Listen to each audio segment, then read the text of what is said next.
Rebecca Campbell. I'm from West Texas, and I'm in ranching and farming. Okay. And your age? 46. Okay, thank you. What happened to your shoulder to start all this off? Over 20 years ago, I was in an accident. A horse fell with me, and so I had an AC separation that was pretty severe. And then over the years, I just continued to re-injure the shoulder, doing, manual labor kind of things, lifting, and then this last summer, I was using a set of post hole diggers, and it just, I think, was the last insult, and the shoulder just froze up. Okay. Did you try any treatment after that? Yes, I did go to physical therapy for a period of weeks, approximately 6 weeks of physical therapy. And I just noticed that I had plateaued.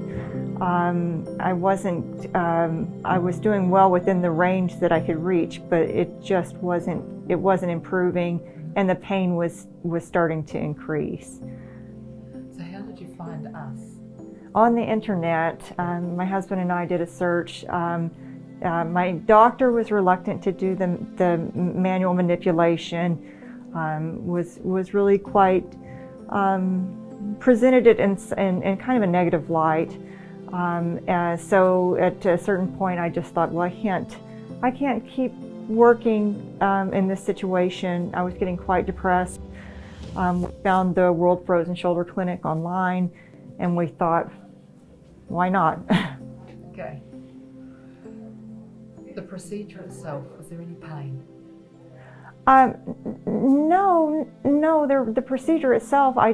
Now when I woke up, I did have pain. Yeah. My shoulder was alive, but even that subsided very quickly once I think I had a little extra pain medication, and I really wanted to move, though. I think that was my urge as soon as I came out of the procedure, was I wanted to stretch that arm. And yeah, I had such a sense of relief to be able to stretch that arm out again. It had been months. So I missed my armpit. I hadn't seen in my armpit in months. I was like, oh, there you are, friend. So it was more a sense of relief. Yeah. What would you say to anybody else who's been in your situation with a frozen shoulder and they're trying to decide, they're at the crossroads trying to decide what they want to do? I think it is absolutely worth the time and effort to come to the clinic, especially if you were in a situation like I was, where you felt a lot of resistance from your doctor, from your other caretakers. There's a lot of fear surrounding this manual procedure to break those adhesions, which is understandable. It's not without risk, but I feel that this has completely accelerated my recovery process.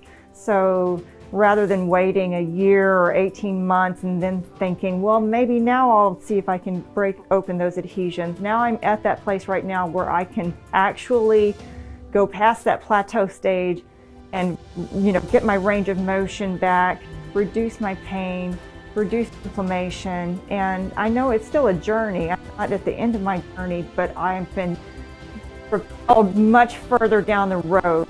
And so I see an end to the suffering, the lack of sleep, just the lack of quality in living, where everyday things were becoming so taxing.